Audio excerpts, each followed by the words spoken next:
ওয়াকআপ নিয়ে আমি আর বলবো না, নতুন করে আমাকে বারবার ডোন্ট ইনসিস্ট মি। ওয়াকআপ আমাদের এখানে কোনো কোশ্চেন নেই। যদি ওয়াকআপ নিয়ে আন্দোলন করতে হয় দিল্লিতে যান, এখানে নয়। বাংলায় আপনাদের কোনো প্রবলেম নেই, বাংলায় আমি আছি, মনে রাখবেন। মুখ্যমন্ত্রী যেখানে পিছনে এমপি এমএলএ গুলো ওই খালিলুর রহমান থেকে শুরু করে আবু তাহের থেকে শুরু করে কতজন আছে, আমিরুল ইসলাম থেকে শুরু করে বসে সেখানে বলছে এখানে ওয়াকআপ নিয়ে আন্দোলন করতে দেব না, চুপ করে বসে আছে। ও নামলে লাভ কি হবে ভাই? আর একই ভাবে বলছি, আমি আপনাদের একটা জিনিস ক্লিয়ার করতে চাই। প্রসঙ্গ ছিল অন্য, এই পূর্ণ প্রসঙ্গে চলে এসেছি। ওই মুসলমান হলে মুসলমানদের উপকার হবে এই আশা ভুলে যান, আদিবাসী বিধায়ক হলে আদিবাসীদের লাভ হবে এই আশা ভুলে যান, দলিত হলে দলিত মানুষের ভালো হবে এই আশাও ভুলে যান। আমি তো বিধানসভার একজন সদস্য, আর ভিতরে কি হয় তো আমি আপনাদের থেকে একটু বেশি জানবো। যদি টিভি থাকতো, লাইভ চলতো, তাহলে আপনারা জানতে পেরে যেতেন কি হচ্ছে না হচ্ছে। টিভি নাই, সমস্যা আপনারা জানতে পারছেন না।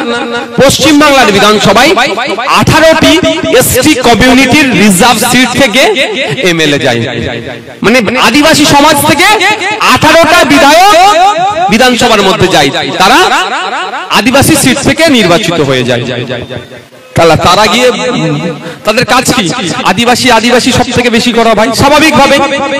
কিন্তু দুর্ভাগ্য, তারা গিয়ে বলিষ্ঠ কণ্ঠে এটা একবার বলতে শুনলাম না যে এসটি কোটাই নন এসটি গুলো চাকরি কেন পাচ্ছে, তাদের বিরুদ্ধে কজনের বিরুদ্ধে ব্যবস্থা নিয়েছো সেটা জবাব দাও। এটা শুনতে পেলাম না। কিন্তু তারা আদিবাসী সমাজ থেকে গিয়েছে। পশ্চিমবাংলার বিধানসভায় 63টার অধিক এসসি কমিউনিটির আছে, শিডিউল কাস্ট কমিউনিটির বিধায়ক আছে, তারা সেই এসসি সিট থেকে রিজার্ভ সিট থেকে যাচ্ছে। তারা গিয়ে ভিতরে বলছে না যে ফেক এসসি সার্টিফিকেট গুলো দেওয়া বন্ধ, যারা জেনারেল তারা এসসি কোটায় কেন চাকরি করছে এই চাকরি দেওয়াগুলোকে বন্ধ, এমবিবিএস এর ক্ষেত্রে, উচ্চ শিক্ষার ক্ষেত্রে, প্রমোশনের ক্ষেত্রে কেন এসসিদের সাথে ইনজাস্টিস হচ্ছে এই কাজ জোর গলায় বলতে শুনলাম না। তাহলে লাভটা কি ভাই 63টাকে পাঠিয়ে? আর এইদিকে বলুন ফিরাদ হাকিম, সিদ্দিকুল্লাহ চৌধুরী, গুলাম রব্বানী, সাবিনা ইয়াসমিন, আর নাম বলে শেষ করা যাবে না, 43টা আছে।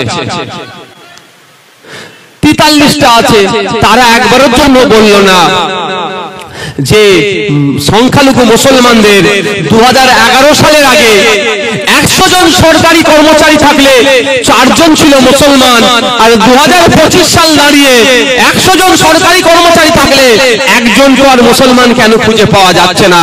এটা বাড়ানো দরকার, 4 থেকে বেড়ে 8 হওয়া দরকার, বরঞ্চ কমে 1-এর নিচে নেমে গেল কেন?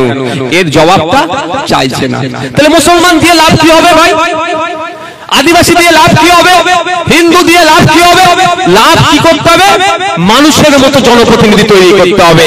যে এখানে পার্লামেন্টে যাওয়ার দরকার ছিল দেববাবুর, পার্লামেন্টে দাঁড়িয়ে ভারতবর্ষের বিভিন্ন আর্টিকেলের উপরে, আর্টিকেল 15, 15, 25, 26, 29, 300 and 300 বাইয়ে এই আইনগুলোর উপরে সরাসরি ভাবে আঘাত দিচ্ছে এই ওয়াকফ সংশোধনী আইন, এর প্রতিবাদ করা দরকার ছিল দেববাবুর পার্লামেন্টে দাঁড়িয়ে।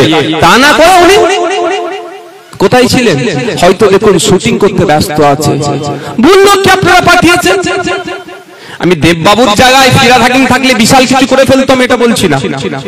এটা ভাববেন না যে দেবকে কেন পাঠিয়েছেন ফিরাদকে পাঠান, আমি এটা বলছি না। আমার বর্মনদাকেও পাঠালো যতটা লাভ হবে, আমার শাহবাজকে পাঠালো ততটা লাভ হয়। কেন? এটা পজিটিভ। আমার বলার বক্তব্য এটাই যে আমাদেরকে জনপ্রতিনিধি দেখে পৌঁছে পাঠাতে হবে। যদি না আমরা দেখে জনপ্রতিনিধি পাঠাই, তাহলে আমাদের এই দুরবস্থা যেরকম দেখছি আগামী দিনেও এই ধরনের হবে। এবার আপনারা ভাবেন কি করবেন। দেখুন কটা বাজে? আচ্ছা 5:40 বেজে গিয়েছে। আমি বুঝতেই পারছি অনেকে উৎসুক হচ্ছে যে ওয়াকফ নিয়ে কিছু বলতে হবে নাকি ভাই? হ্যাঁ, আচ্ছা কারা ওয়াকফ নিয়ে শুনতে চান হাত তুলুন তো। আপনারা ওয়াকফ নিয়ে শুনতে চান? এনার্জি আছে তো ভাই? এনার্জি আছে? দূরে যারা আছে শুনতে চান তো ভাই? প্রথম হচ্ছে ওয়াকফ, তাহলে ওয়াকফই ডাইরেক্ট চলে আসি।